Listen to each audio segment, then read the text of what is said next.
good to you.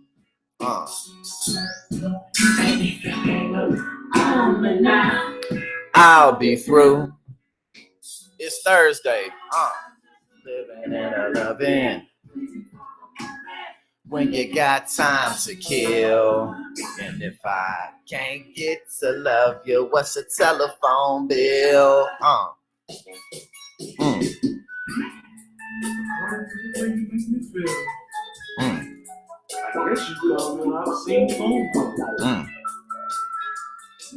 Yes, indeed, it is Thursday. We got Boosie Collins on in the background, and we got some things to discuss today, baby.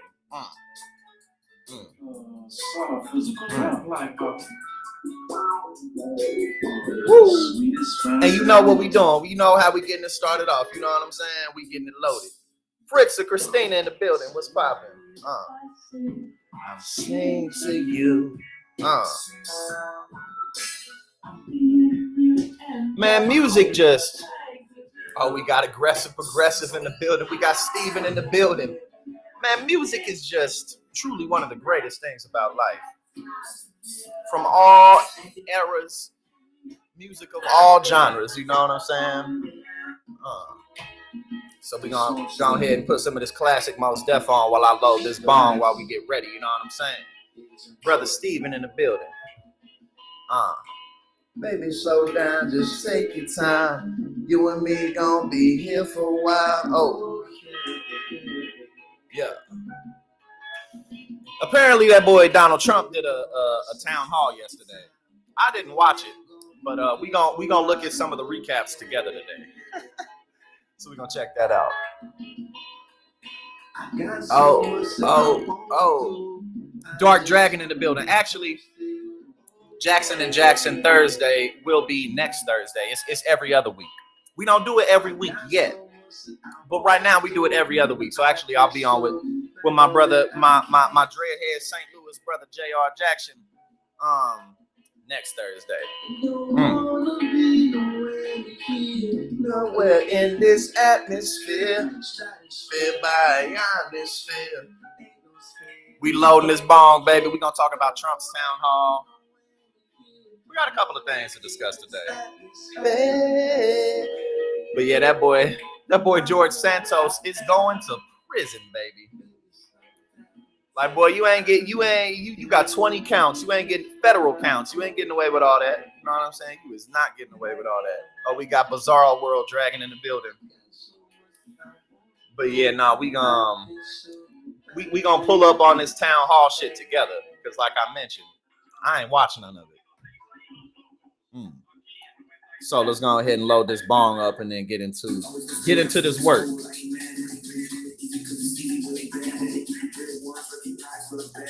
I'm trying to pack this up. Yeah. Because I'm bad at that. Yeah. People happy. Yeah. All right, here we go. We about ready now.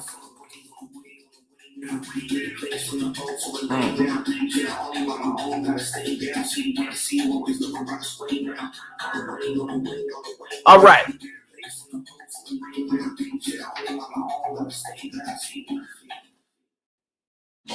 Time to hit it. Let's get it.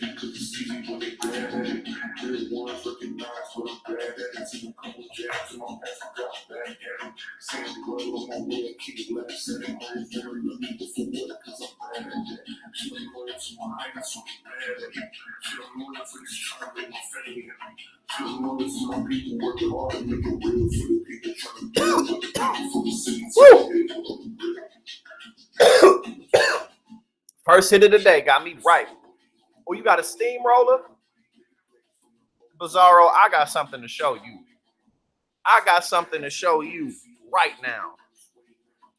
Give me 5 seconds and I will show you. Speaking of steamrollers.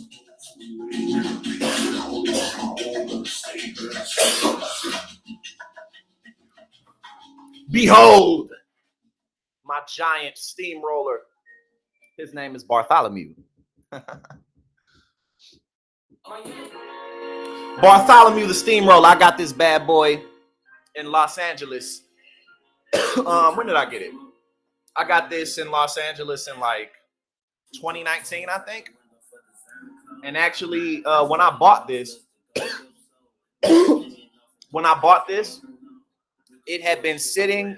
So I bought it in 2019. It had been sitting in that store for 20 years. Bro, they first put this piece in that store in 1999. I was 5 years old. Oh, Jesus. No, I wasn't. Yes, I was 5. I'm tripping. I'm not good at math. I'm sorry. I was born in 92. So let's get it. What we going to talk about first today? Hold on. Let me get my screen set up and we're going to get into this Trump town hall. That's what we're going to start off with today. Because I'm sure he left plenty of gems in there. Hold on. Let me get my screen set up for y'all so we can get into these stories for today. Excuse me.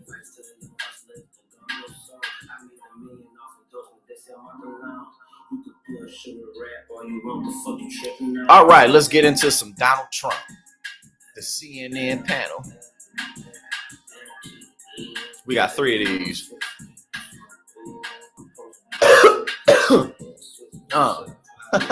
All right.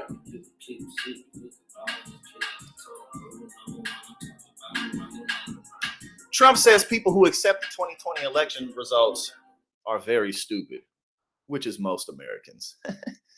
If you accepted the results of 2020, you're very stupid. So let's just go ahead and watch this video. After the ad. You always want to keep your eyes moving. Like up here, you want to be scanning steering wheels on parked cars. So you can avoid unnecessary accidents. Right, Dad? Good job, kid. Your polls show that you are dominating the Republican race right now, but you are also under active federal investigation for trying to overturn the 2020 election results. Your first term ended with a deadly riot at the Capitol, and you still have not publicly acknowledged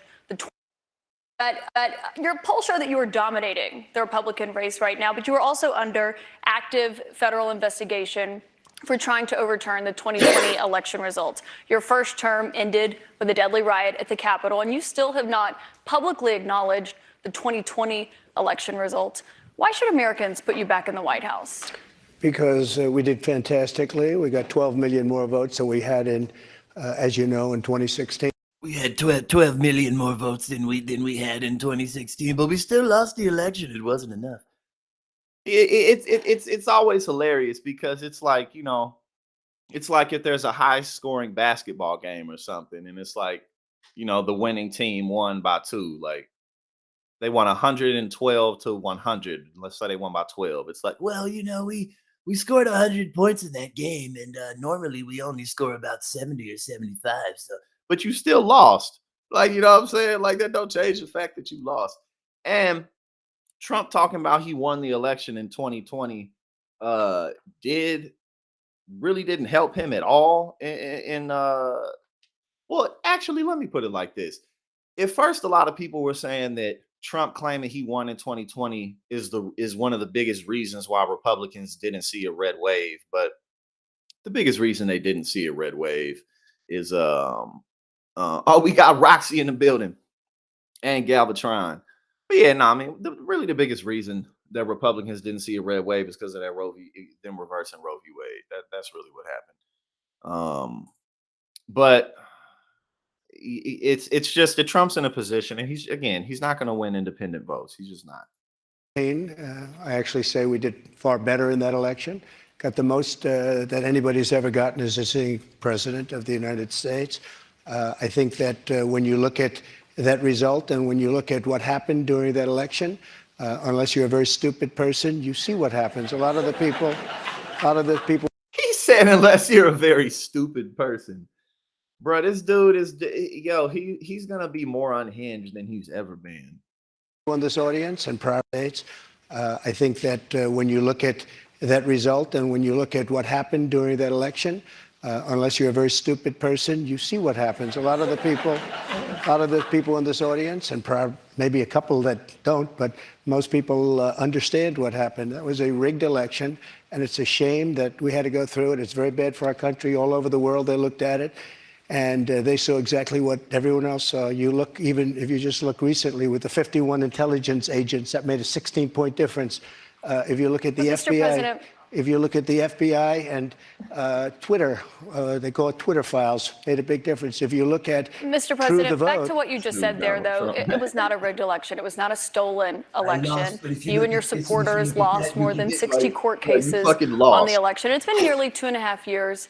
This Can dude you lost by publicly acknowledge that 7 you did million lose the votes. 2020 election? let me just lost. go on. If you look at True the Vote, they found millions of votes on camera, on government cameras, where they Millions were of stuffing ballot boxes. So with Hold on. What did she ask him? I got to It see was this not a rigged again. election. It was not a stolen election. Twitter, they call it Twitter files, made a big difference. If you look at Mr. True the President, Vote, back to what you just said there, though. It was not a rigged election. It was not a stolen election. You and your supporters lost more than 60 court cases on the election. It's been nearly 2.5 years. Can you publicly acknowledge that you did lose the 2020 election? let me just go on. If you look at True the Vote, they found He millions. said, wait, let me continue. Please let me continue. She said, it's been 2.5 years. Can you publicly acknowledge that you lost the election? Let me continue. I wasn't finished about how wonderfully we did. Of votes on camera, on government cameras, where they were stuffing ballot boxes. So with all of that, I think it's a shame that what happened. I think it's a very sad thing for our country. I think it's a very sad thing, frankly, for the world, because if you look at what's gone to our country, How is it a bro? He says nothing. Donald Trump says nothing. He's entertaining, but like he's saying nothing at all. It's really bad for the world. Like, why? country has gone to hell. Our borders are bad. Our military has been bad. You look at the taxes, you look at inflation, what's happened to inflation, it's just destroying our country. You look at the taxes. What the taxes? Motherfucker, when you was in office, you gave a historic tax cut. And Biden, he kind of bumped it up just a little. He didn't even put it back up to the 35% that the corporate tax rate was at. Like, this dude, When you look at the taxes, fuck you talking about? We've really become, in many ways, a third world country. And it's very sad what's happened in this administration. And it's something that will turn around on day one. We were energy independent. Now energy is at a level that we've never had to pay before. Nobody can afford to continue to pay what's happening with energy.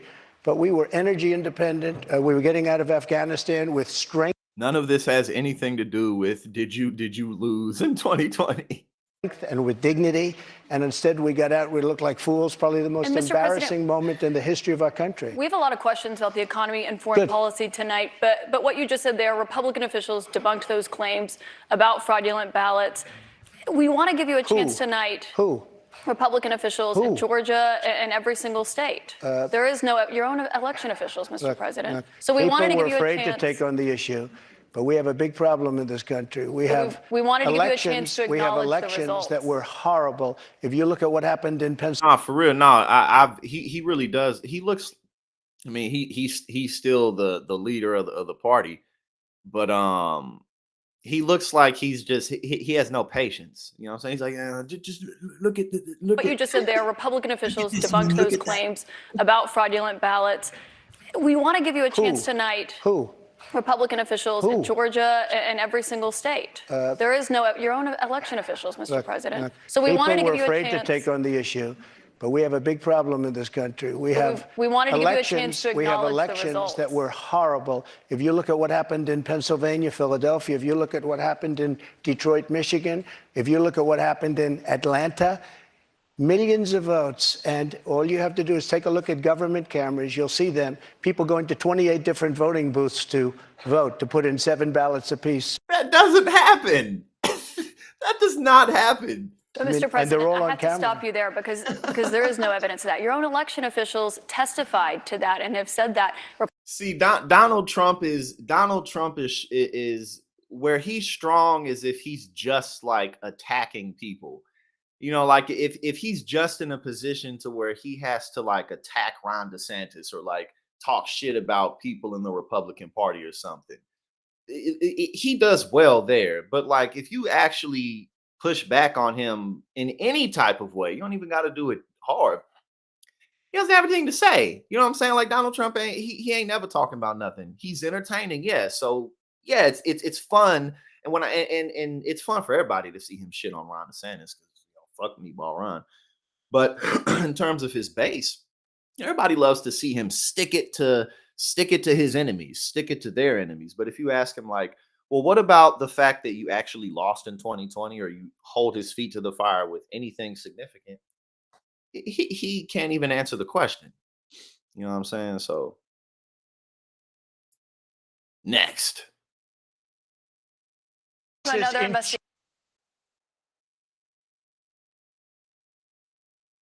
After the advertisement.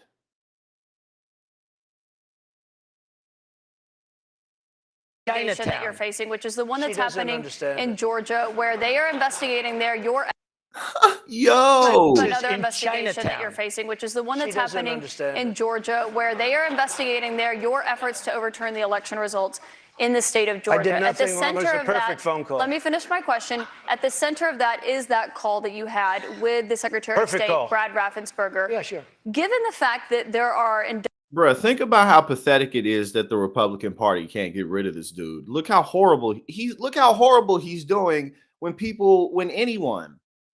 And again, like she's holding his feet to the fire, but she's not doing it like in a like savage way or in a disrespectful way. Like, you know what I mean? Like she's just asking them. She's being very professional. And Republicans can't get rid of this dude. Ron DeSantis can't get rid of this clown. indictments expected to come in that case this summer. Is that a call you would make again today? Yeah, I called questioning the election. I thought it was a rigged election. I thought it had a lot of problems. I had I guess he's Secretary of State. I called. Listen to this. There are like 7 lawyers on the call, many of them from there. We're having a call. We're having a normal call. Nobody said, oh, gee, he shouldn't have said that. Why? If this call was bad, I questioned the election. You asked him to find you votes. I didn't ask him to find anything. We've heard the audio tape, Mr. President. There's an audio of you asking him to find you 11,000 something votes. You owe me votes because the election was rigged. That election was rigged. And if this call was bad, why didn't him and his... Bro, this is horrible. He's doing horrible. Like legitimate. I've been said that independents and swing voters ain't gonna vote for him, but good Lord, independents and swing voters are not going to vote for this motherfucker. Bro, Joe Biden is going to walk into his second term backwards on his knees, blindfolded with his hands tied behind his back. But Biden isn't going to have to do a goddamn thing to win re-election. Going against this? Get the fuck out of here, man. His lawyers hang up. How dare you say that? This was a perfect Well, they were phone clearly call. concerned enough. They recorded the call, and I should note that, of course... This was a call that was made to question the results of election. And when we can't make a call to question election results, then this country ought to just forget about it. You weren't just questioning the election results. I was questioning the election. What did he just say? Election. And we call that was made to... Recorded the call, and I should note that, of course... This was a call that was made to question the results of election. And when we can't make a call to question election results, then this country ought to just forget about it. You weren't just questioning the election results. I was you were questioning asking the him election. to find you votes. And I should note that there is no evidence of fraud. There is no rigged election in the state of Georgia. I want to get back to the audience, though, Mr. President. Bruh, that was... We are Acrisure, an engine That was of growth, horrible. offering you an extraordinary advantage. Man, even if you're a Trump fan, like there's no way unless you're just like, see, there's 2 kinds of Trump fans. Well, I'm sure there's more, but there's a variety of kinds of people who like Trump. A lot of them are either they're like really young and they just don't see what's really going on, and they're so those people, it's like, okay, whatever. But then you have people who they just like, maybe they're in like rural Texas or rural Wisconsin or some shit, and maybe they got some money, and they're just in Republican policies and they care about stuff like the border and all that stuff. But they're still like competent, monetarily successful people. So they're like voting in favor of their financial interests and shit like that. And then you have the people who like the QAnon people who are just like nuts. So like the QAnon people, they're always, no matter what Trump does, they're gonna feel like it's strong. But if you're even if you're a Trump fan and you're not, again, like on that QAnon shit, there's no way that you can look at what he did last night and feel like, oh, he looks really ready to take it. Like, no. Yeah, again, Donald Trump does really well roasting Ron DeSantis, even roasting Biden. But if you hold his feet to the fire in any type of way, I mean, that was horrible. And again, the interviewer was very professional the entire time. And but other people could have, I mean, they wouldn't necessarily been working for CNN, but somebody else could have easily just like been flaming, roasting that man. And then how would he have handled it? You know what I'm saying? So like it's basic. Yeah, no, Joe Biden is absolutely winning re-election incredibly easily. You guys asked him. CNN interview with Trump town hall audience members gets testy after election lies come up. So we'll watch this next, and we'll move on.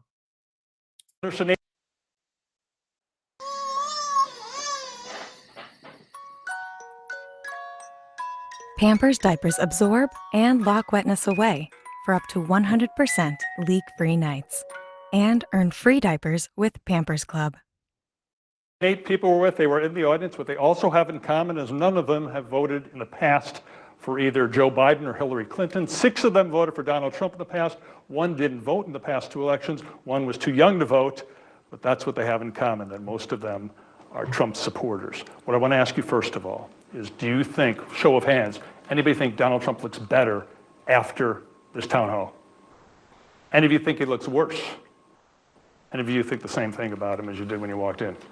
Yo, no, a bunch of they looked around to see if anybody peep that. They was looking around to see like if that says a lot. Look how much they were looking around to see if anybody was willing to say yes or no.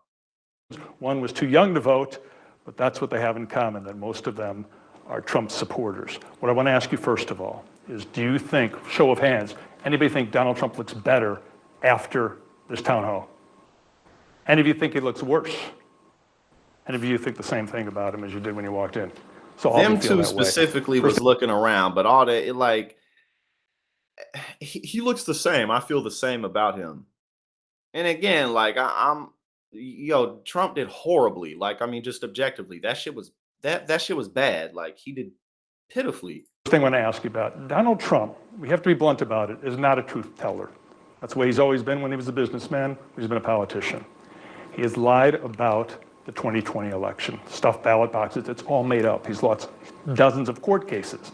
Does it bother you that he keeps talking about 2020 and not 2024? I'll ask you first. This is Jonathan Leslie. He's 40, Republican, voted for Trump twice. How do you feel about those lies? So I feel like part of it's also the media narrative, as you guys asked him the first question at the town hall about the 2020 election, rather than current stuff. So don't you think he could say it's time for me to start talking about 2024 and not lies that aren't true? Couldn't the media ask him a question about 2024? Well, there were questions, but you're right, that was the first thing, but that's something that was on our mind, and that's why I was asked first. Mike McLaughlin, he's 21. He is undeclared, which is what you do in New Hampshire if you want to be independent, but he voted for Trump in 2020. Mike, same thing to you. What do you feel about Trump continuing to talk about those mistruths from 2020? Personally, I'm getting tired of hearing about it. I'm very much more so interested in the problems that we face now, and I would prefer to hear him discuss the present issues more so than going to the past. 65-year-old Stephen. Bruh, yeah, no, it's going to be such and again, keep in mind, incumbents normally win their re-election. So it's not like this is like, oh, Joe Biden really just has is going to have a tough time. Like, nah, not going against that.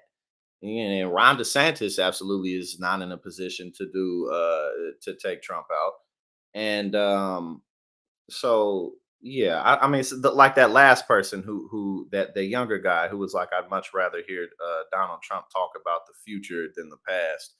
Somebody like that, you would either not vote or vote for Biden. Like, you know what I'm saying? Like, not to say that that's like 100% guarantee, but again, like a lot of swing voters and independent voters on, all the scandals, bruh. The other day, Donald Trump, E. Jean Carroll got vindicated for her story of sexual assault against Donald Trump basically being true, on top of everything else that's happened. So again, somebody who's more thinking like that and thinking about the future more so than just being obsessed with Donald Trump, the leader. You know what I'm saying? Instead of it, they're just going to be like, okay, whatever. Fuck it. Joe Biden, just do your thing. And we'll look to 2028 for new faces and new contenders. Because, like I've said before, 2028 is when everyone on all sides of the aisle, or that's when we're really going to see a whole lot of people. And in between now and 2028, a lot of these people, the newer faces, they're going to be building a network. They're going to be building a reputation. They're going to be getting things done. You know what I'm saying? Because as of now, like there just simply really isn't anybody who's like immensely popular. And if there was, we would know who they were. You feel me? Like we just would. So, and I'm not even just talking about like to run for president in 2024, but right now, you know, especially in modern times and modern technology, you pretty much always know who the big superstars are. You're just gonna know. So, like, you feel me? So that's just what it is. Uh, but yeah, I mean, in terms of 2024, at the end of the day, it's just like we some who some there if there was like another great candidate, you know what I'm saying, then that's one thing, but they're not in the race. Like, where are they? You feel me? So like we're gonna take another hit and then we're gonna move on to this next story. But it's just like, all right, I absolutely would love to see other people. But where they at? You know what I'm saying? Where you at? But that's just kind of typically how it goes,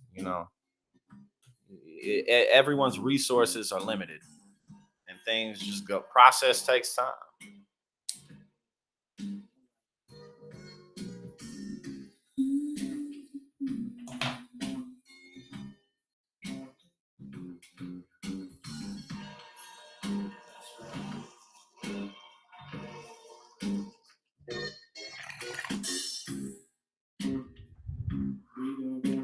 I also think again, excuse me, in between now and 2028, there's going to be a ton of opportunity at the local level of politics to get stuff done. So it's not as if we have to, sit around waiting, twiddling our thumbs until, the 2028 presidential election. But, you know what I'm saying?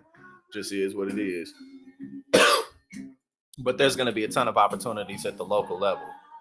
Now let's talk about this fool, Joe Manchin. This dude, man, Joe Manchin is just a weird dude. And he's always struck me as like just a relatively dumb guy. You know what I'm saying? Like, I mean, clearly he's competent in a sense that, he's made enough money for himself and he's maintained it. So like, he's not dumb in the sense that he can't get nothing done. I mean, he don't get nothing done good, but you see what I'm saying. For the good or for the bad, competency is important. But he's just a dumb guy. Like I've never I've never heard. I mean, look at him. He looks fucking dumb. But every time he interjects to say something, it's just some fucking pea brain bullshit. Like I'm gonna oppose all of your EPA nominees. Like as if Biden is putting people in there who like we're gonna eliminate oil tomorrow. Like what? Like get the fuck out of here. So this dude, Joe Manchin, right? Shadow President Joe Manchin. The EPA is expected to unveil a proposal today to slash greenhouse gas pollution from the nation's thousands of power plants. Joe Manchin's like, no, we can't, we can't. I am the single voice of reason. I got to hear him talk one more time before I can impersonate him perfectly. But he's like, I'm the single voice of reason within the radical Democratic Party. The country counts on me. Like, bro, like this dude don't give a damn.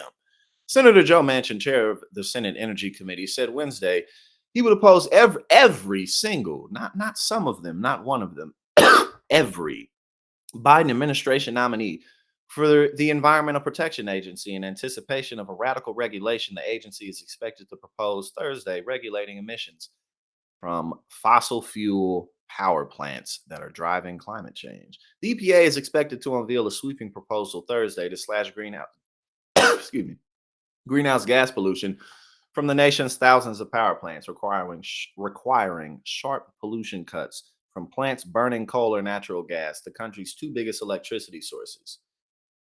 It is expected to hasten the closure of many aging coal plants. Well, okay, yeah, Joe Biden. I mean, Joe Manchin, fucking in there in West Virginia, which are the predominant power source in Manchin's home state of West Virginia. And again, it's like coal is. It's not as if like technology doesn't disappear all of a sudden. Like moving away from coal doesn't mean that we're just all of a sudden not going to have coal being used to produce electricity, or we're not going to have people who work in coal jobs. That's not a job that most people like will be like, oh boy, I want to grow up and be a coal miner. Like, don't nobody want to do that bullshit, man. I mean, of course, you might have some people who want to do that, but that's really not an attractive proposition. So all that being said, it's the same thing with like AI, right? Yeah, AI and technology has replaced a lot of office positions, and it will continue to replace a lot of positions, but it's not going to happen all at once. Like when people talk about like truck drivers, like, oh, truck did that. Like, man, they not about to have fucking driverless trucks driving thousands of miles across the country with no one operating it, either in the truck or outside of it, or like behind a computer somewhere. That shit ain't happening all of a sudden. They gonna have to test that shit slowly. You know what I'm saying? Like, so again, I say all that to wrap up just with like, the idea that we can't move in the direction of clean energy because jobs are going to disappear. That shit's not going to happen. It's just going to create more jobs in clean energy. That's what's going to happen. And over decades, jobs will shrivel within natural gas. It's not going to happen quickly. This administration is determined to advance its radical climate agenda and has made it clear that they are hell bent on doing everything in their power to regulate coal and gas fueled power plants out of existence. This shit's just about money. It's just about greedy motherfuckers pocketing all the damn money. Because, like I said, you know what I'm saying? Like, creating more opportunities for people outside of coal makes sense in the state of West Virginia, does it not? Does it not make sense to provide more opportunities than, well, there's really not much to choose from around here except future of black lung? Like, nah, man. Like it's so ridiculous. It's just greedy people who want all the money, all of it. I want all of it. I fear that this administration's commitment to their extreme ideology, Joe Biden, an extreme ideological, an extreme ideologue, overshadows their responsibility to ensure long-lasting energy and economic security. And I will oppose all EPA nominees until they halt their government overreach. I mean, think about how ridiculous that is. Manchin is up for re-election in 2024, but has not yet announced whether he'll run again. He has been in a constant battle with the administration in recent weeks as he seeks to distance himself from its aggressive climate agenda. He has criticized the administration's execution of the Inflation Reduction Act, a climate and energy security law he helped write, while threatening to join Republicans in voting to repeal the law. If Joe Manchin were to become a Republican, he would do well. I mean, might as well.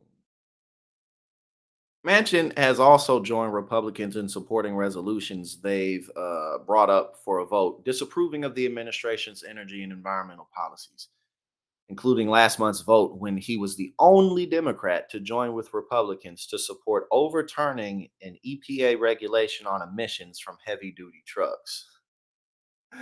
I mean, you know what I'm saying? Like, think about how, like,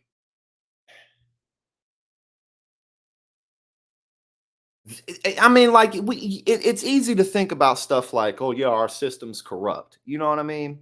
But really, really think about how few people are able to maintain their control over all of the money. You know what I'm saying? So much to the point where it's just regressive.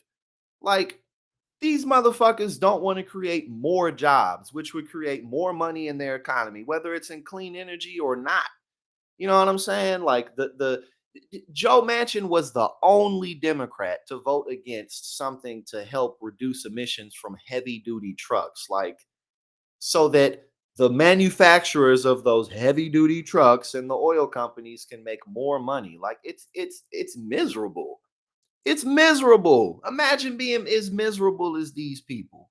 You got so much money and so much power that you can literally have laws written whenever you want them to be, basically. Ain't shit you can't buy. Ain't a goddamn place on the planet you can't go. Your motherfucking ass could go to the moon if you felt like it. What do you want more of? There's nothing more to obtain. You people just want to subjugate. That's the only thing that's after. Once you have more than you can fucking possibly do with, the next step is subjugation. What else is there left to do? You know what I'm saying? It's like, bro, these people are miserable. Like straight up. You can live if you look, man, if you single and you make even $50,000 a year, you can do well off of that. And these people got a quadrillion times more than that, and they're like, no, we can't make clean energy jobs. We can't make more jobs for people because I don't have enough money. Like, bro, that ain't got nothing to do with talent. That ain't got nothing to do with skill. That ain't got nothing to do with providing value. All that has to do with is being a greedy, low down, miserable piece of shit. That's all that has to do with. These people ain't shit, man. Where was I? I mean, there's what else is there really to say? I think we pretty much read all of it. But yes, it's just like, man.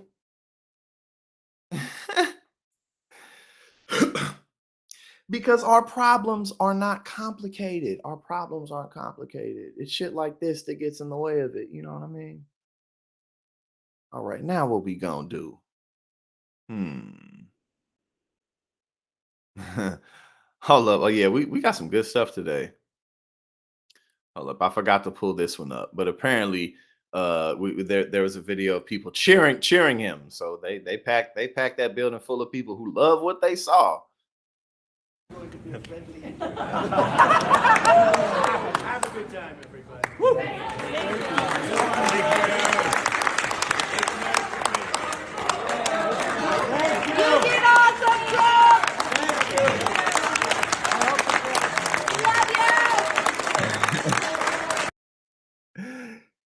Bro, it's really this shit. It's not real to them. Like politics is not real to these people. It's really just a big fucking game. You know what I'm saying? This shit. Oh my god. This motherfucker got standing ovations. He was horrible. Yo, no, but again, it's not real to these people. It's not real. Like it's just entertaining. But that's why I said Donald Trump is entertaining. But what we saw from the town hall, that wasn't entertaining. He just looked weak. He just looked bad. That's all that was. Yes, it's entertaining when he, meatball Ron, pudding fingers. Oh yeah, you know what I'm saying? That's entertaining. You feel me? But that shit, he was just being a douchebag to the woman. She was just and I say the woman, I don't mean disrespect. I just don't know what her name is. But she was being very professional, and he was just being an asshole and wouldn't answer any questions. You know what I'm saying? So let's talk about the radical extreme administration, Joe Biden, the highly progressive, visit because Joe Manchin, he's so concerned. You know what I'm saying? He's Joe Biden is he's so concerned and so worried about being progressive, or rather, no, Joe Manchin. I keep saying Joe Biden and Joe Manchin interchangeably, which says a lot, does it not? Biden is selling weapons to the majority of the world's autocracies. Now, of course, this is not new, so it's not like, oh, Joe Biden's just doing this. This is something that America does, baby. You know what I'm saying? Those same cartels, the same cartels that these motherfuckers is always complaining about, like, oh, they're sending their worst people in our country, and they're sending their criminals and rapists at the border, and all that shit. You feel me? We be selling weapons to them. That's where their weapons come from. You feel me? So it's like, oh, okay, but here we go. But it is important to point out, though. Apparently, Joe Biden, he done sold the most weapons because, as Joe Manchin said, Joe Biden is an extreme left winger. He's a fucking socialist to the core. You know what I'm saying? That motherfucker ain't playing around. He trying to take all y'all's money away. Despite the White House's rhetoric about supporting global democracy, the U.S. sold weapons in 2022 to 57% of the world's authoritarian regimes. Ha ha ha ha.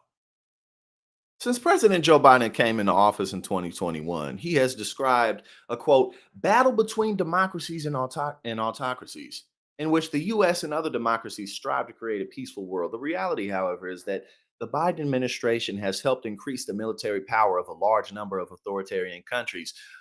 According to an Intercept review of recently released government data, the U.S. sold weapons to at least 57% of the world's autocratic countries in 2022. Isn't Ryan Grimm with the Intercept? I've always really liked his work. He and I have like like our personalities and our approaches are like complete opposites. And he's like a real journalist. I'm not a journalist. I'm passionate about politics and somehow fucking found my way into this shit. You know what I'm saying? But yeah, no, I've Ryan Grimm. He seems to always be very consistent and being really good at getting to the bottom of things. Since the end of the Cold War, the United States has been the world's biggest weapons dealer, accounting for about 40% of all arms exports in a given year. In general, these exports are funded through grants or sales. There are two pathways for the latter category: foreign military sales and direct commercial sales. They just be selling guns to people just because why not? You know what I'm saying? Oh shit. Hold on, I'm reading y'all comments. I'm scrolling up. Mm-mm.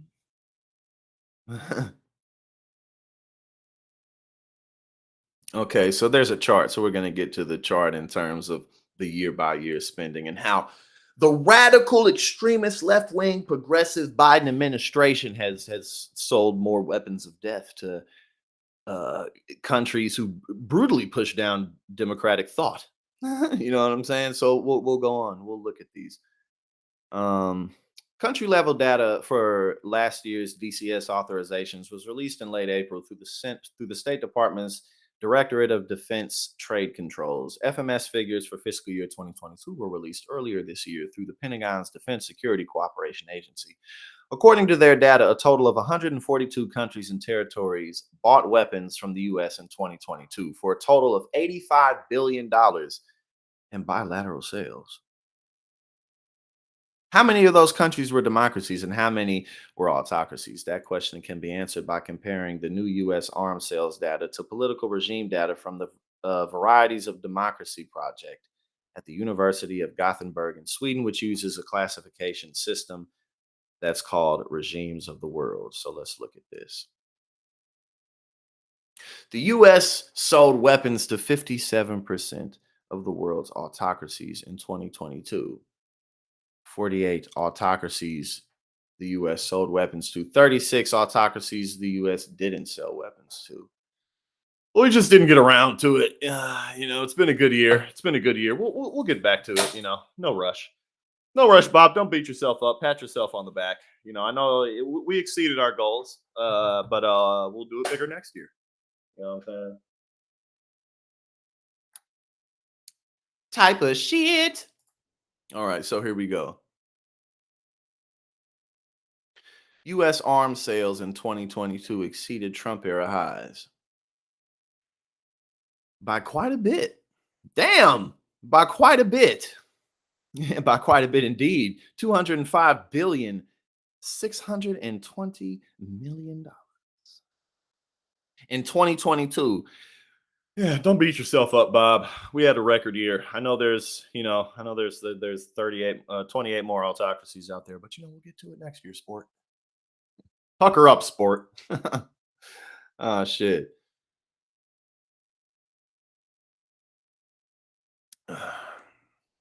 That's a lot of money. God damn, that's a lot of money.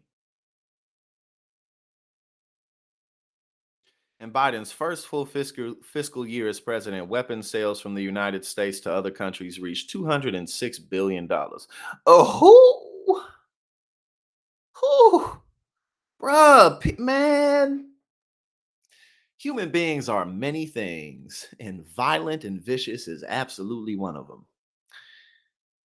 God, man, we put so many resources into hurting each other. Jesus Christ. Well, there you go. There you have it. Now let's get into right goals. Exactly, goals. You feel me? If it's one thing you can learn from that, it's to set big goals and to never give up. Never give up on your big goals and your big ideas. Oh, we got some good stories today. Hold up. Sorry, I was receiving some messages. We got some good stories today. Yes, indeed. Let's talk a little bit more about Joe Biden. Joe Biden. Biden embraces tough policies at southwest border. U.S. officials are embracing a tougher image on the southwest border as a surge of people crossing the border from Mexico tops 10,000 a day, and pandemic era policies that have allowed for quick expulsions are winding down or winding down. Either of those words would have worked. Tee. Why it matters. President Biden came into office distancing himself from former President Trump's harsh immigration policies and rhetoric, but facing the end of the restrictive migration rules and surging border crossings. The harsher side of immigration policies has been on display. The tougher public approach comes as the administration finalizes its most restrictive policy to date, one that echoes a Trump era effort and departs from the U.S. tradition protecting the right to seek asylum for illegal border crossers. The aggressive new strategy shows how problematic the border issue has become for Biden. Immigration law enforcement in full gear strolled the streets of El Paso on Tuesday in a widely publicized operation to disrupt a large makeshift camp of undocumented migrants. Yeah, and it's the idea that under democratic administrations, the United States just all of a sudden becomes very lenient and light with immigration. Like, no, we don't. Like, America be kicking people out all the damn time, and obviously, yeah, there is a border crisis. It's not like we don't have a real issue of a lot of people trying to come into this country. It's just that the solutions we have to just sending them back, and that's an endless solution. You know what I'm saying? Like, it's not a final one.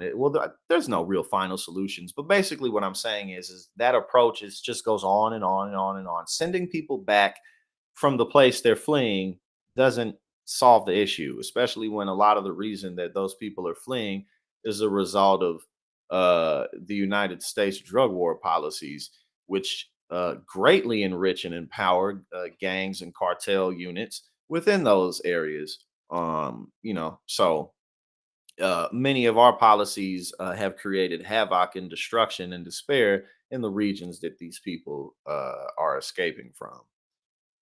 So a lot of this is just Republicans. You know what I'm saying? Like, because they need something to whine and gripe about. But at the end of the day, we're not really doing anything to solve this issue in a way that's efficient. Report. Okay, let's see.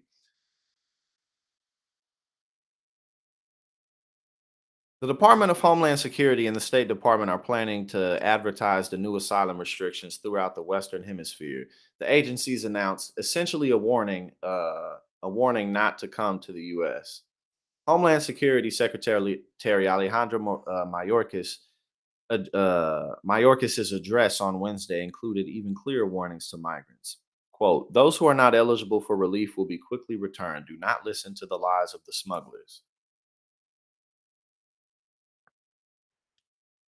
Border Patrol Chief Raul Ortiz agreed there has been a shift in tone, telling Axios at a roundtable that Mayorkas in recent meetings has stressed the importance of messaging to combat the large migration flows.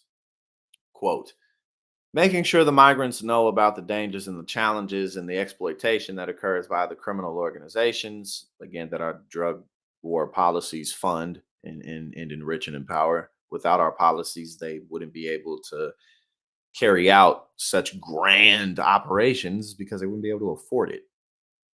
But also that there's no welcome mat in El Paso, in South Texas, San Diego, Arizona, Ortiz said. We're out there on patrol. We will do everything we can to put you on a plane or remove you from this country.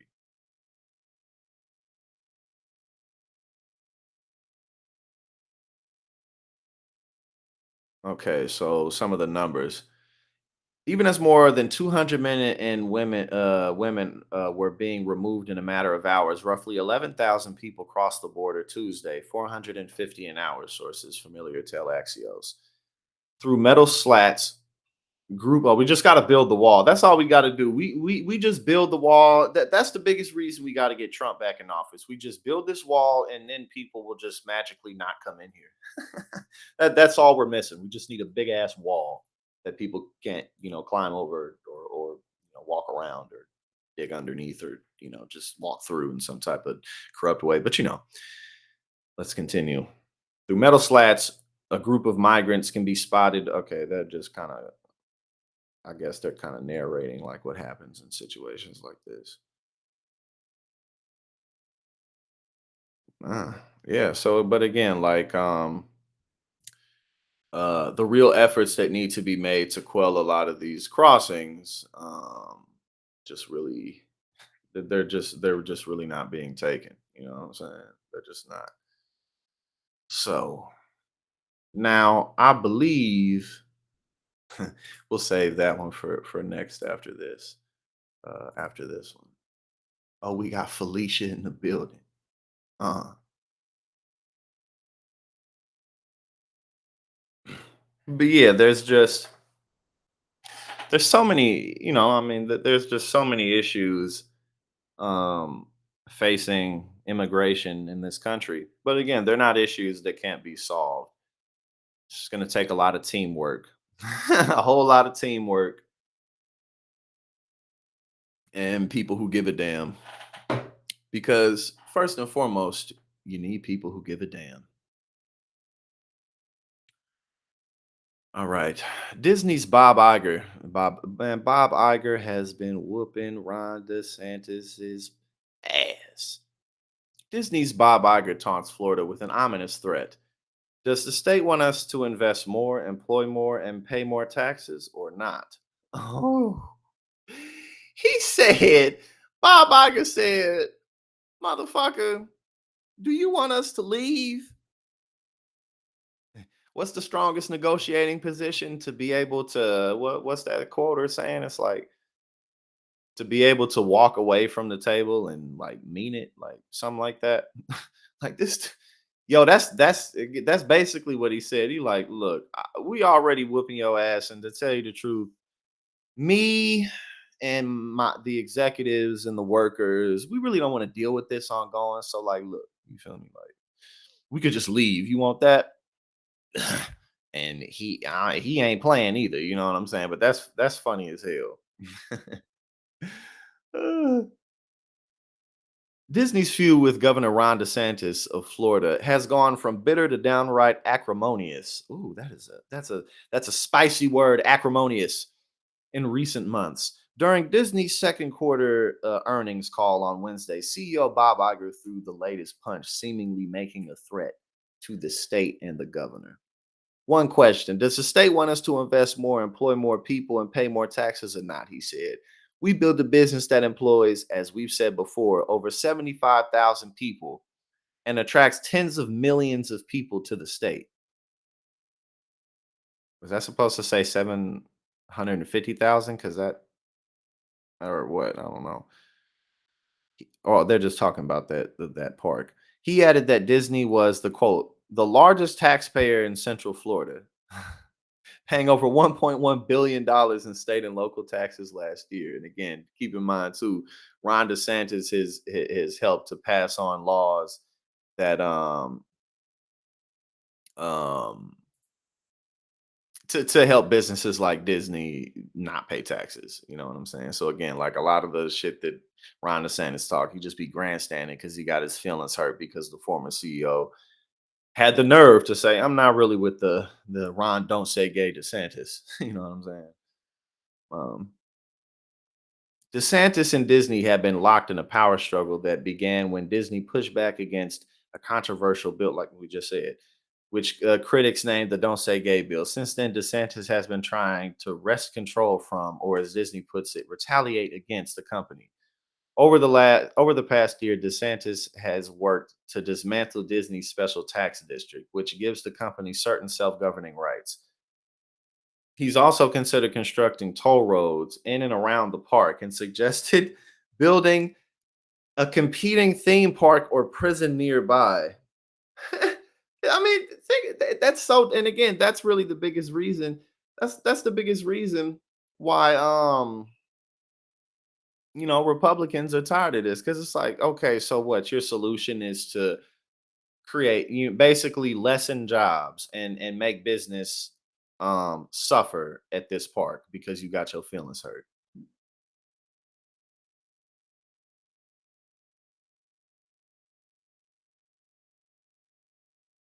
The feud is about one thing and one thing only, and that's retaliating against us for taking a position about pending legislation, Iger said during Wednesday's earnings call.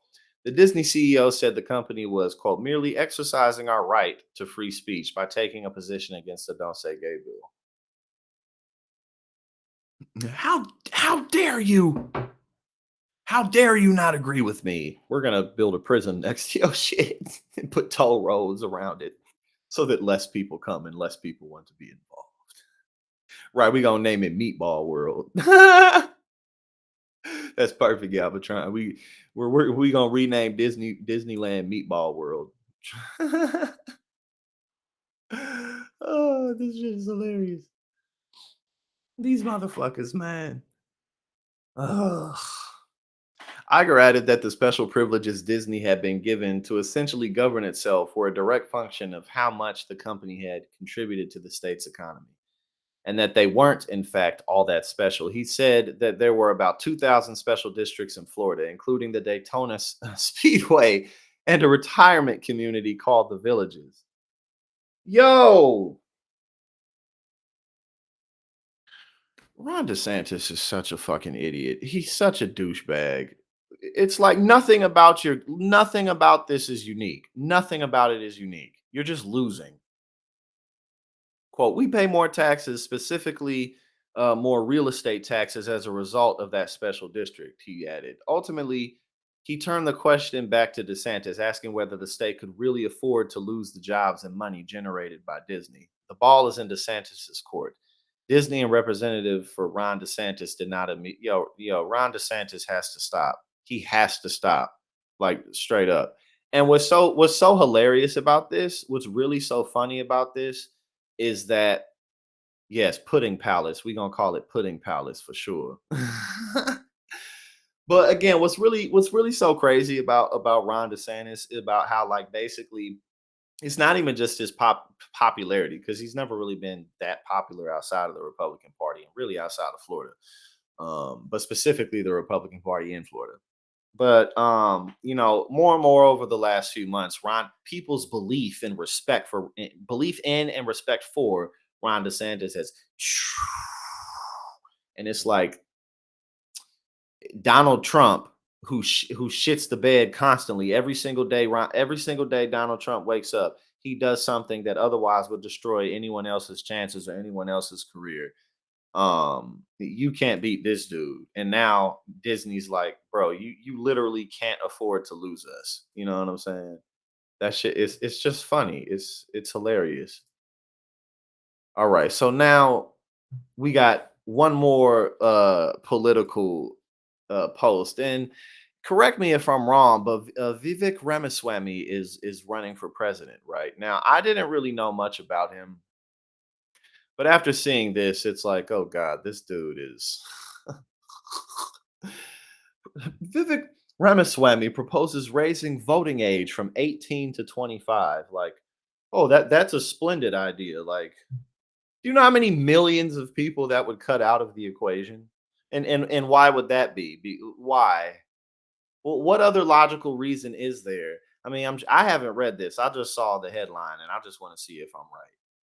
So what they obviously what they would say is, I guess maturity, and we need people who are more mature and more involved in society and more involved in the economy, blah blah. That's what they're going to say. But the reality is that younger people are even more or less in favor of these dumbass corporate, racist, sexist, homophobic, slash onward and so forth, etc. policies that the Republican Party is obsessed with.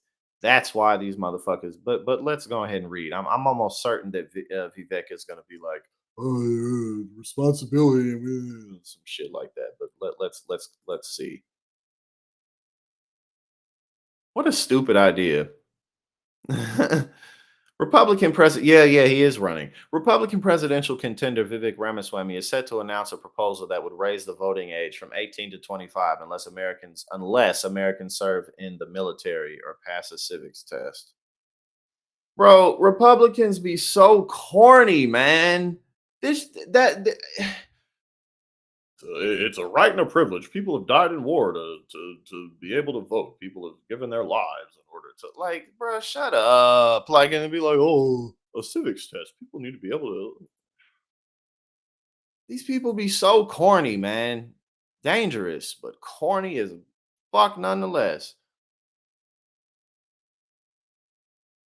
Mr. Ramaswamy is to outline the proposal, which would require a constitutional amendment. Okay, so he even knows that this wouldn't pass anyway. So why even put it on the docket? There's no way. There's no way that this dude really thinks that people are going to be drawn to his campaign off some shit like this. There's no way. Like, come on, bro. This is what he said. I don't know what he sounds like, so I can't impersonate him properly. Quote, we want to restore civic duty in the mindset of the next generation of Americans. What does restoring civic duty have to do with not being able to vote for an additional goddamn 7 years? What does that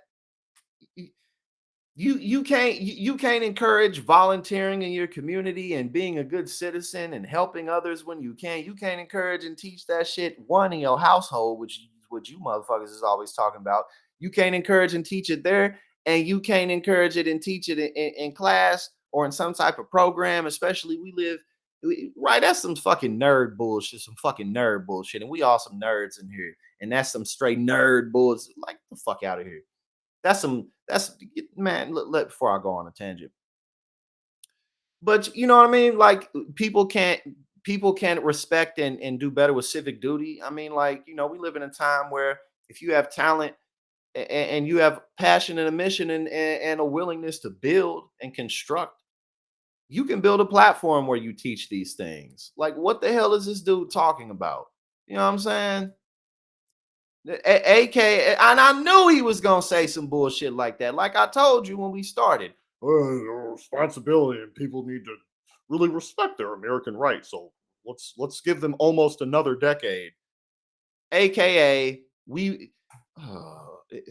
they're so Jesus Christ.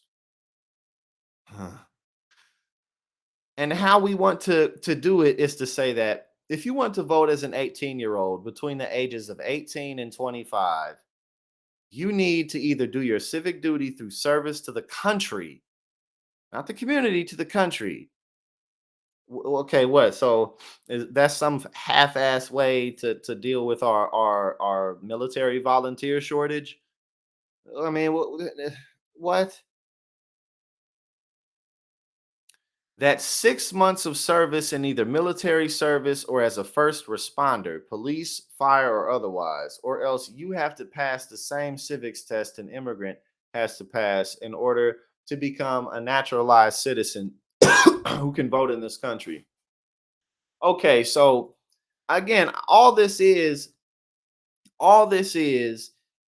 making it more difficult for young people to vote. That's all it is, clearly, and this isn't going to pass. So I mean, like, there's like no real worry or concern that something like this ain't gonna happen.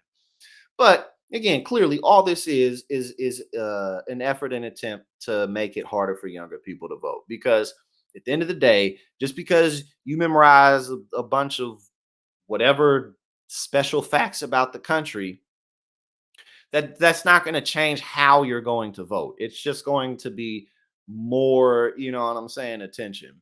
My bad. I was reading what you said. Yeah, he is trying to get noticed because again, he knows that this shit isn't gonna pass. But it's just like, bruh, this type of shit is just so corny, man. Mr. Ramaswamy said his plan would supplant the 26th Amendment, which in 1971 set the voting age at 18 to align the privilege with eligibility for the military draft. He said the proposal will remind young Americans that voting is a privilege with civic duty attached to it. I said that before we even started. I saw the headline. I was like, I know exactly what this motherfucker is going to say. And lo and behold, because how else are you really going to sell that? Otherwise, it's just like, uh, people really don't like Republican policies, and more people ain't voting for us. That's all it is. Placing any kind of hurdle to voting would go over poorly among a swath of the electorate, particularly Democrats who are rushing in the other direction. That shit would go over poorly with Republicans. Like you said, he know that shit ain't gonna pass, but that shit wouldn't go well with Republican voters anyway. What young conservatives are just gonna be cool with? You know what? I'm cool with not being able to vote. No, that's not gonna happen. It's absolutely not gonna happen. I had to take a quick swig, you know what I'm saying? Now, we gonna get into a couple of non-political segments, you know what I'm saying? And before we do that, we're gonna take a quick little hit. You know what I'm saying? I briefly looked over some of this list, and this doesn't really.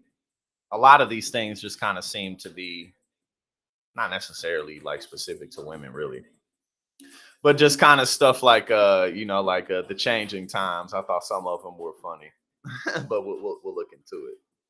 But yes, let's go ahead and take a quick little hit of this ganja, and then we gonna get into it. But yeah, nah, I mean, that also is not a new. Vivek is not the first Republican that I've seen or heard of, like talking about raising the voting age or some shit. And oftentimes, you know, they know that shit's not gonna happen. So, like, you got people like just pearly things and shit saying like, I don't think women should be able to vote because we don't have to participate in the draft. That's exactly how Just Pearly Things talks. We don't have to participate in the draft.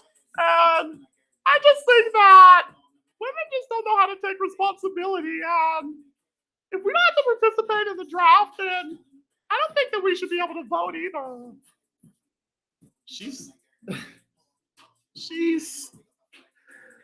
She's falling off quickly, but she's so just the whole red pill community is so fucking cringe and unbearable. Oh my god. All right, we're gonna take one more hit. If you don't know who Just Pearly Things is, consider yourself lucky. Cause she is the one. Oh, she's so ridiculous. She's so ridiculous. God damn. All right, we about to take this hit.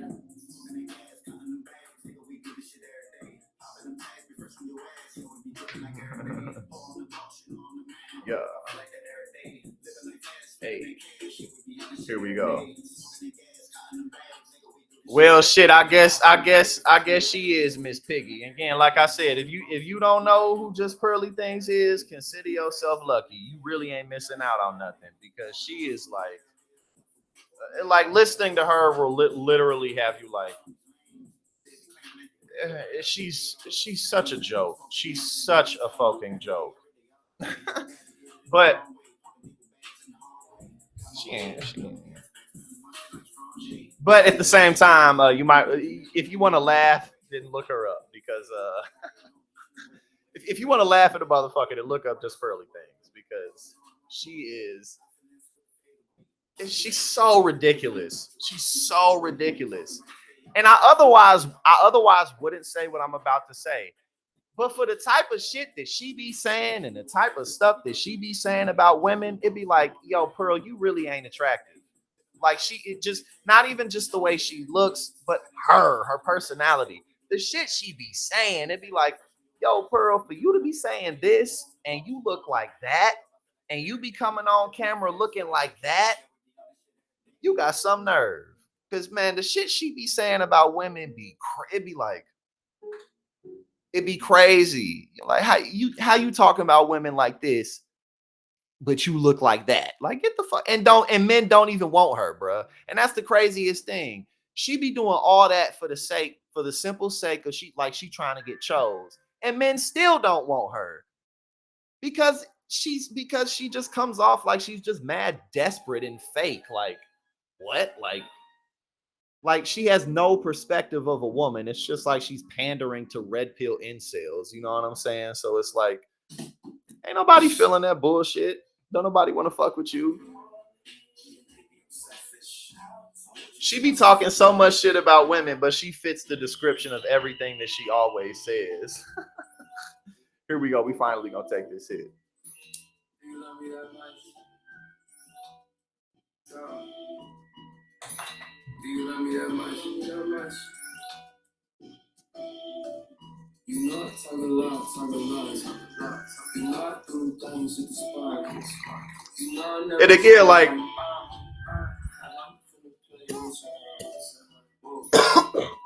I wouldn't again like she otherwise like if she didn't do all the shit she did, again, I wouldn't even be saying that. Like she otherwise wouldn't necessarily be like an unattractive woman. Like you wouldn't even really zero in on that at all. But the reason, so for instance, it would be like, you know, like a guy who doesn't take care of himself at all, right? Talking about how women should look and how men should look, and they have to do this and they have to do that. And it's like, bro, you're not even in shape. Like, what the fuck are you talking about? That's what I mean. You see what I'm saying? It's like for you to be saying shit like this, you know what I'm saying? For you to be talking like this, but you look like that, you crazy. Same shit like something like dudes. It'd be like dudes be looking like crap because they just don't take care of themselves. And then it'd be like, bro, you looking like this, but you got all this shit to say about other people. It's crazy. But yeah, consider yourself lucky if you, but no, go ahead and look at it. Now, these are some of the weird things. And again, this is the younger people. It's not even just women that do this. Younger people do that. Even me, you be seeing it, and I'll be talking about social media, and you see it, and it's like, yo, social media there's a lot of good that comes with it, but man, crying on the internet. I'm talking full on snot bubbling crying. Maybe it's my childhood trauma talking, but I can't fathom having an awful thing happen to me and then taking out my phone to tell my followers about it. No, but there's a difference between like maybe you just casually talking about something maybe, but no, people do be doing that. People be on their phones. They be on their phones. They be Or they'll and again, think of how long the TikTok videos take to make. Like you got to set it up, so they'll be crying. They'll set the phone up and they'll sit there crying, and then they'll record another video and they'll put together like this minute long compilation of themselves like crying and shit. Like social media, man. Social media is a motherfucker. You got to be careful. Buccal fat removal. I don't even really know what that is for real. I think I've seen it like in ads and shit, like, but I don't really know what it is. What is it?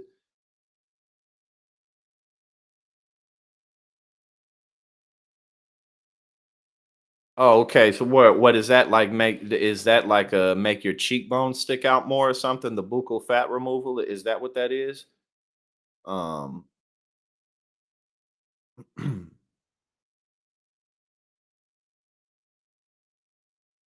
I guess. But yeah, nah.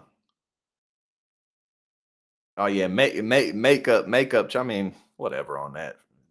Makeup is the industry has exploded, but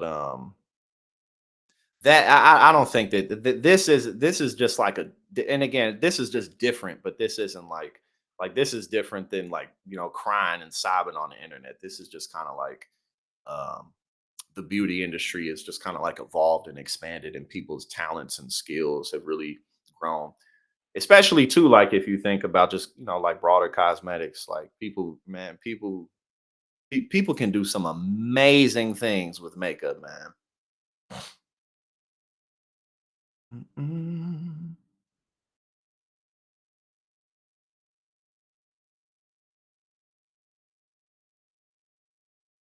Yeah, or then like a lot of influencers and shit, like they'll be like, it'd be like, look, man, listen, like I understand maybe if you're really young but like, man, if you gonna be a public figure in any type of way, there's just some shit that, in my opinion, you shouldn't be whining and crying about.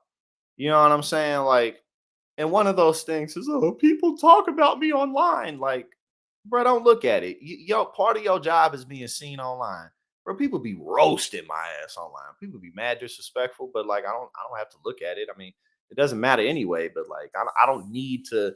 Why do I need to pay attention to that? Even at the lower level that I'm on now, like, I could choose to like go looking for all the mean things that people say about me. But like, fuck all that bullshit, man. Like, if you gonna do this, then that's just part of what comes with it. And honestly, who gives a fuck? They just don't expose everything about your life. You feel me? Like if you don't expose everything about your life, then honestly, the stuff that people say about you publicly really don't mean shit. Like they'll be like, "Oh, she looks a little fat. She looks a little chubby. She looks a little too skinny." Like honestly, who cares? But that's different than if it's like, you know, you got your personal business all out there and everybody talking about it. Well, shit, that's gonna hurt differently. But you didn't have to put all that shit out there, now did you? But again, like if somebody's just like, oh, they look funny, like honestly, that's just something that you gonna have to. You got to get over that shit, man. You really got to get over that. Who gives a fuck, man? Who cares? A lot of women think I'm beautiful. A lot of women think I'm funny looking. Like I don't. Who cares? Like it don't matter. Letting everyone on the internet know exactly where you are at all times. Everyone knows everyone else's schedule these days thanks to social media. Hell yeah. No, man, people be getting into trouble off of that shit. You're like, where were you? You know where everybody at.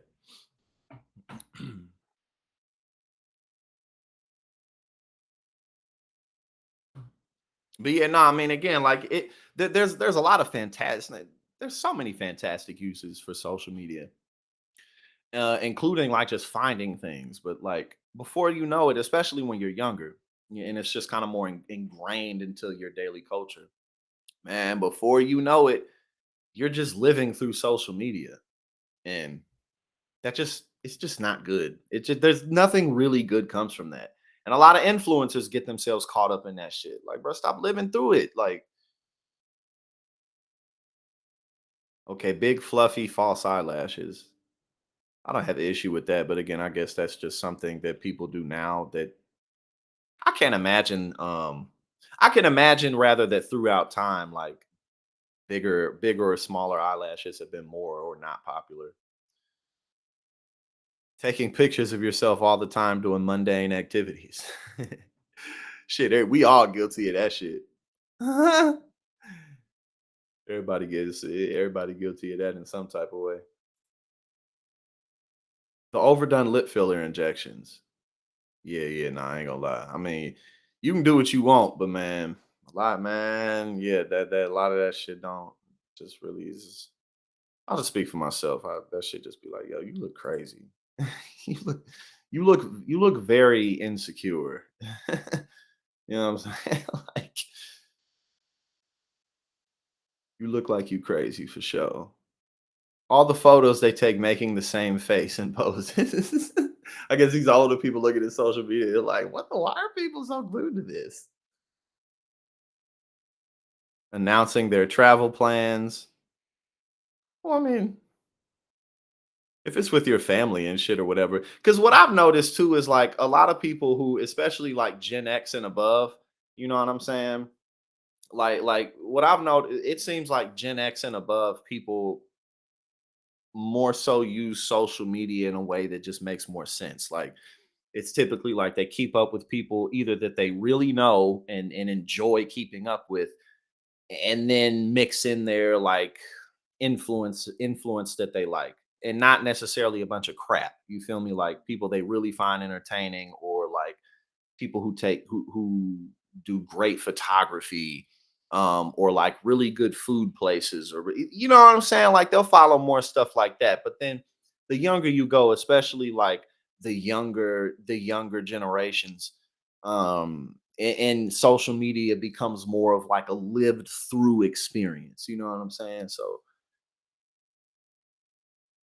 and I'm like right in between that. You feel me? Because like I'm 31 years old, so like social media is very much a part of like people my age lives. But I'm like I'm at that age right in between where there's a lot of people who like either don't really use it or don't get too involved, don't get overly involved with it. And then there's a lot of people who have been. I've been overly involved with it many times in my life. But again, I didn't have my first cell phone until I was 14 years old. That was pretty common, So now, that just motherfuckers be having kids, little kids be little 1-year-old. I'll be like, this little 1-year-old motherfucker got a cell phone in their hands and they know exactly what they doing with it. Right? You know what I'm saying? But yeah, no, it's just, yeah, man. I mean, too much of anything is bad, but just getting too involved and too wrapped up in social media, it's just even the best. I don't care who you are, even the best of us. Eventually, it's just gonna fuck with your sense of self, because you end up comparing yourself to a bunch of marketing and advertisement, and that's all it is. Especially again, the younger generations who trying to fit in and shit.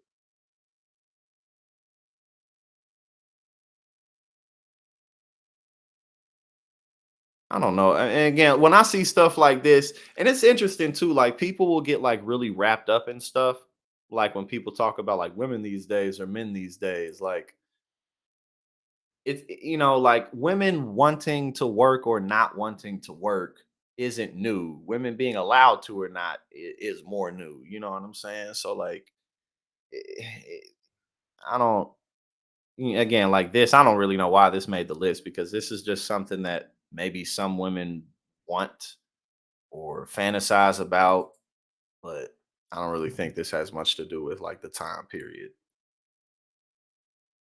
Tracking one another's locations. Yo, yeah, you really got to be careful, you know what I'm saying? Um you really got to be careful with in your relationships with the usage of technology. And there was another little article up about like the do's and don'ts of texting in a relationship, and like, man, you really got man, like you really have to be as careful as you can to, like, for instance, like my girl, like here and there, like I'll look at like her social media, but I'm not on social media in general as much as I used to be. But like I don't I don't be looking at her shit, because I don't really like that's her page. Like I don't like people. If you become glued to whoever you're with, if you become glued to their social media, like it won't be long before like you have an unhealthy attachment to it. You know what I'm saying? Like because it's like you don't need to check up. It becomes like you're always checking up on people in some type of way, even if you don't think that's what you're doing. Like especially with texting, like a lot of people they'll get caught up in like you have to text me every morning at this time, and I'm like, man, that shit gonna fuck you up. You know what I mean? Like you don't because then it becomes like an expectation. Like if they don't, if they normally they hit me up at this time, and today they didn't, so now something must be wrong. Like, and a lot of the time it's just like people's accessibility to one another can fuck relationships up.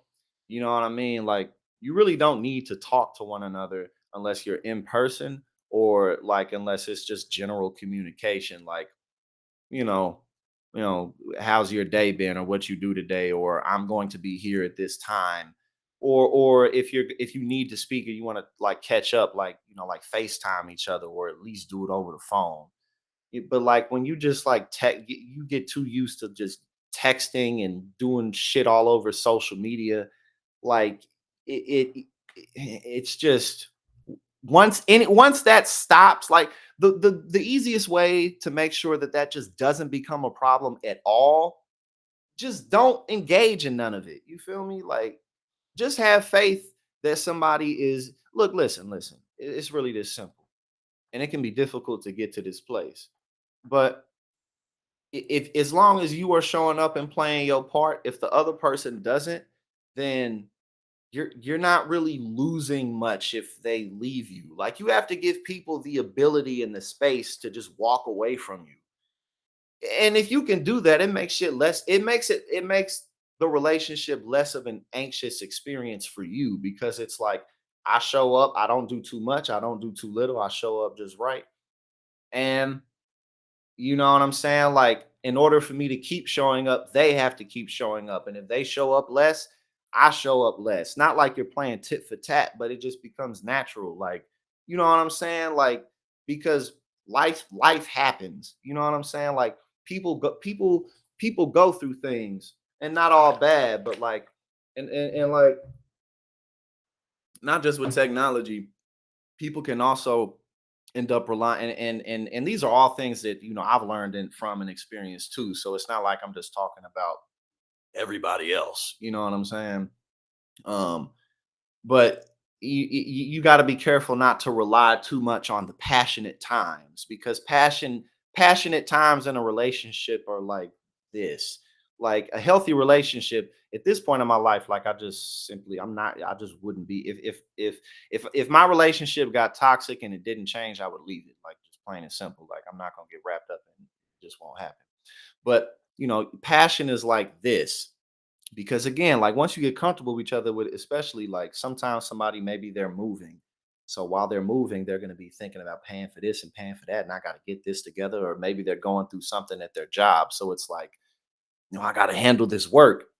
And again, part of the relationship is them being able to trust you to let them handle that shit. So then like once things kind of smooth out and even out, then when you come back together, like that's just kind of how relationships are. They're like this. You know what I'm saying? Healthy relationships, especially, are like this. They're not always like this because you can't always be like this. Like you can't. You know what I'm saying? Like, so technology can really just, yeah, I've really backed away from that. You know what I'm saying? Like, I don't have to hear, like, you know what I'm saying? Like, me and my girls see each other frequently. We both put in effort, but like I don't feel like I have to hear from her at a certain time. You know what I mean? Like if she hit me up in the morning, if she hits me up in the morning, that's great. But if she don't hit me up till the evening, like that's fine too. Like, cause what are we really gonna talk about in that time? Unless we have plans to get together or something, or like we're really gonna talk about something, or she has something she really wants to talk about, or I have something I really want to talk about. Why do I need to be texting you all day? You know what I'm saying? Hey, what are you doing? Oh, I'm doing this. Oh, I'm doing this now. Oh, now I'm doing this. Like, oh, you know what I'm saying? Like, You got to be able to just give people space, especially women, man. You got to let women just kind of fuck with you when they want to, and not in a sense like you know what I mean. Like you just kind of got to especially women. You got to get men space too, but you really got to give women the space to just kind of open up to you as they like, is at their own pace. You know what I'm saying? Because otherwise, it's just like a whole bunch of problems that aren't real problems become an issue. Because like, why didn't you text me? You posted this on your page, but I texted you 2 hours ago. Like, when you really take a step back and look at it, it's like, who gives a fuck? You know what I'm saying? Like, who cares? You know, it doesn't matter. Like, who cares? And again, that's why again I'm not that involved in social media anymore now. But that's why again, like I don't be all up in my girl's social media like that, because it's like if I text you and then you post something and then it's like, oh, he's always looking at my stuff, or she's always looking at my shit. Like, nah, man. But that actually we ended up closing the stream out, you know what I'm saying? And again, like, right, and Christina, like you said there, like, and that's another thing, like oftentimes or a lot of times what'll happen is, I mean, both men and women in dating experience people, all different kinds of people.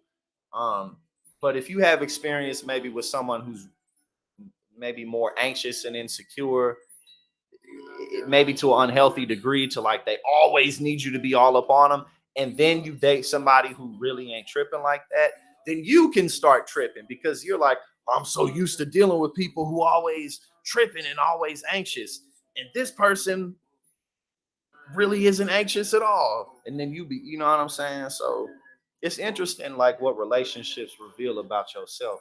You feel me? Like, because when you're just casually dating people, a lot of people don't take a step back to realize, like, unless you're in a serious relationship, motherfuckers you casually date, like, those relationships be over like that. A couple of months, you feel me? A couple of months maybe, and the shit ain't gonna be deep, you know what I mean? So like, you don't really have to deal with anything, but when you're with somebody, like, they have to deal with you, and you have to deal with them, and it makes you have to deal with yourself. You feel me? Like, it's just interesting how that works. We're gonna take another hit. Uh, mm, yeah. Fritz, appreciate everybody for joining.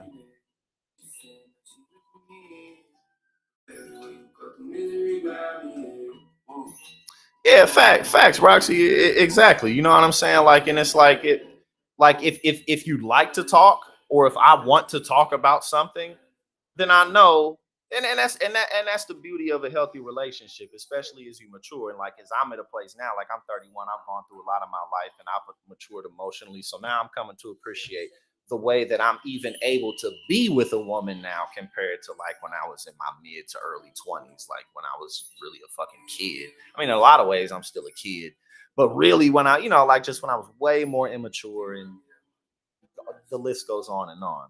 But being able to be like, okay, if I really need to talk to you, or you really need to talk to me, or you'd really like to, then both of us know we're there for that. But otherwise, it's like, um, what do you mean by that, by good nights, like a good night text or something like that? Personally, for me, like I don't, and me and my girl, like we don't live together and we don't have kids, so like there's a lot of good natural space anyway. Especially at this point. I have lived with women before though, but you know what I'm saying? Like, unless unless we're planning to get together, or we do get together, or you really need to talk to me, or I really need or want to talk to you, hit me up when you want to. You feel me? Like,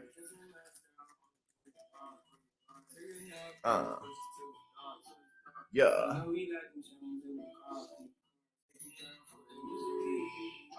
For me, I mean, like if I was with a woman and she like wanted that, like sure I'd do it, but like not if it was unhealthy. You know what I'm saying? Like there's a difference between there's a difference between like I'd love for us to talk to I'd love to talk to you in the morning in some type of way, like that's fine. But if it's like I need a good morning text from you, like nah, I'm not finna enable that shit. You know what I'm saying? Like because that shit isn't healthy because all that is just validation for you to feel like you're secure. You know what I'm saying? Like that's not what you shouldn't rely on me or anybody else but yourself for. And especially dealing with women, like that's one of the things that I've come to find, like like for the most part, like it when like women are the ones who reach out to me. Like I'll reach out to my girl like if I haven't heard from if we haven't talked for a while or like I really, you know what I'm saying? Like but other than that, she typically the one who hit me up. And it's better like that because then it's like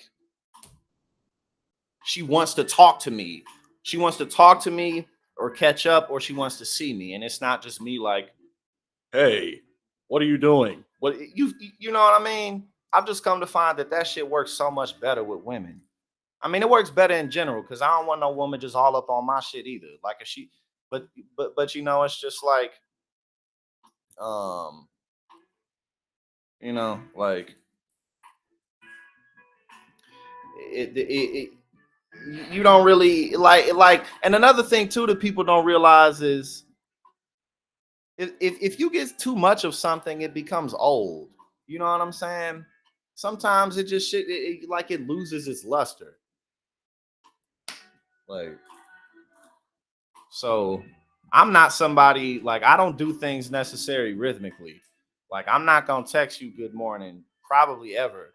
Like to tell you the truth, I may sometimes, but it's not gonna be something that it's not gonna be every day because I'll talk to you that day, but it's probably I'm not gonna be good morning, good morning. Like and I don't need that from you either. You feel me? And that's why again, typically it's like me and like me and my girl, we see each other and we talk when we need to, but otherwise, primarily, you know what I'm saying? Like I'll reach out to her if we haven't talked for a while, you know what I'm saying, and seeing how she doing, but like primarily like she can if unless we gonna see each other or unless like I really want to talk to you because I got something happen and something exciting or something, then I don't that but that's just kind of how I am. But everybody different, you know what I'm saying? Like you said, there needs to be some type of a healthy median. Like as long as people can establish and trust one another, then like, you know, like shit's fine. Cause oftentimes that's what I've come to find too. Like just when you deal so much of the shit, the anxiety you feel, you just dealing with yourself. You know what I'm saying? Like you be thinking something's wrong and ain't nothing really wrong. It's just like it's it's 12 o'clock and this person hasn't hit me up yet. Like, so you feel me? Like, I mean, again, like, and they're probably gonna hit you up later at some point because again, you feel me? Like at the end of the day, y'all, neither one of you are gonna let one another. It's not like y'all are just gonna not speak. You feel me? Like neither one of you are gonna just be like, we're just not gonna speak to each other. So there's no real reason to worry about that shit. You know what I'm saying? Like if my girl don't hit me up by like sometime this evening, I'll shoot her a text. You feel me? Like, how's your day been? Some shit like that. But other than that, like we just saw each other on Monday. We were just hanging out on Monday, and you know what I'm saying? Like we talk every day at some point. So like, you feel me? Like and again, like if I don't hear from her, so I'll hit her up later tonight. But other than that, like we just saw each other, and we don't have shit planned to see each other today, and we both working. So like I don't really need to just be like, hey, hi, you know what I'm saying? And again, like you said, random shit, absolutely. You know, again, because it's not like you're just not going to speak to each other. It's not going to happen like that. But I'll just come to find that too much routine in anything, it becomes expectation. And then it's just like, it don't mean nothing. And then when it stops happening exactly that way, then you create a problem that really ain't no problem. All right, now we about to take this hit. Yo, we've been kicking it. We're going to put this house music on when we take this hit. Yeah, you know what I'm saying? Like I said, like I'm not gonna, it's not like, it's not gonna be like, I'm just not gonna hit my girl up. But I know that she doesn't need, nor do I don't need to just hit you up for no reason. You know what I'm saying? Like, there's no point. Motherfuckers wasn't doing that at all before cell phones existed. Like, people literally just weren't doing it. You know what I'm saying? And got along just fine. So it's not, you know, like it's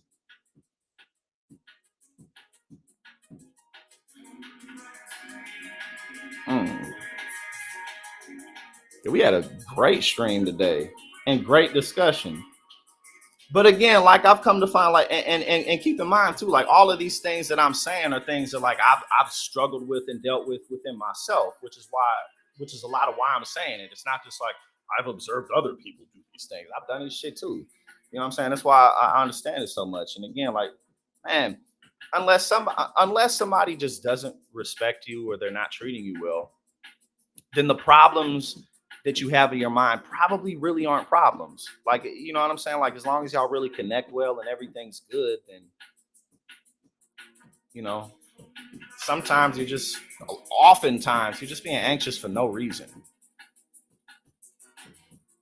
And then you start tripping, and then the other person like, what the fuck? Like, I thought everything was cool. I thought you was going about your day, just having a good time like I was. What you tripping for? You know what I'm saying? Like, man, that shit happens so much, bruh. That shit happens so much. And again, we're all guilty of stuff like that, but especially younger generations, because it's like, we expect to be able to just, yeah, exactly. It's like micromanagement. That's exactly what it is. We expect to be able to just, I should be able to always have access to you. And nah, you really shouldn't, man. You really shouldn't. Like, I'm not worried about my girl running off on me. I'm not worried about that. And if my girl were to start treating me poorly, if she were to start disrespecting me and it didn't change quickly, I would end the relationship. So what is there to worry about? You see what I'm saying? I'm showing up, I'm playing my part. So as long as you do the same, I'm in it. If you stop, I'm not in it. You know? And so it's just like, it makes it so much easier for everybody. It makes it so much easier for everybody. And it's so interesting how hard it is to get there. Because again, when you casually dating motherfuckers, like, you don't have to deal with these aspects of yourself. So